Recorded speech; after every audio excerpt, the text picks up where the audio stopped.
मैं भी कहाँ आपको महाभारत सुनाने लगा। वो तो आप सबने वैसे भी सुन रखी है।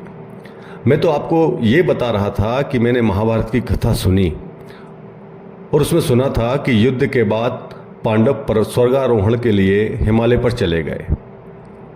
मैं भी स्वर्ग के उस रास्ते को खोजने चल पड़ा जिस पर मेरे प्रेरणा स्रोत अर्जुन चले थे। चलते चलते मैं थक गया और यहीं एक पेड़ की छाया में विश्राम करते हुए मेरी आंख लग गई। चारों तरफ स्त्रियों की चीख पुकार, गोलियों की आवाज, इनको सुन के मेरी आंख खुली। मैं देखता हूं कि एक स्त्री जिसके हाथ में अभी मेहंदी लगी हुई है, सुहाग का चूड़ा अभी उसके हाथ से निकला भी नहीं है, वो एक व्यक्ति के सिरहाने बैठकर रो रही है।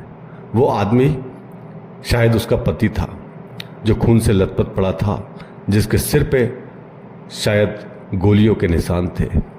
बहुत सारे लोग गोल टोपी लगाए, ढीले ढाले कुर्ते पहने हुए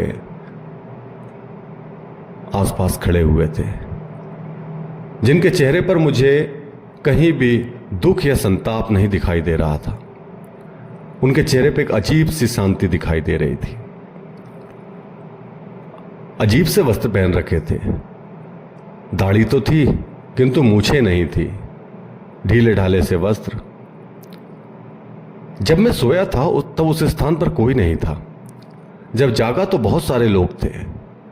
मुझे कुछ समझ नहीं आया तो मैंने नारायण को पुकारा और ध्यान लगाया तो पाया कि मैं सोया द्वापर के युग में था, लेकिन मेरी जब जागा हूं तो यह कलयुग चल रहा है और इस स्थान का नाम है पहलगांव। जब मैंने अंतर्ध्यान हुआ, ध्यान लगाया तो पाया कि यहां कुछ मुसलमान आतंकियों ने कुछ लोगों को केवल इसलिए मार दिया क्योंकि वो हिंदू थे, और वहां पे कुछ घुड़सवार भी थे। वो मेरे काल वाले घुड़सवार जैसे नहीं थे, अजीब से मरे खुले से, जो केवल धन कमाने के लिए और लाशों का सौदा करने के लिए शायद वहां खड़े हुए थे। मन में आया कि मैं भी क्षत्रिय धर्म का पालन करते हुए इन दुष्टों के विरुद्ध अपना धनुष उठा लूं, किंतु किसी अदृश्य शक्ति ने मुझे रोक लिया।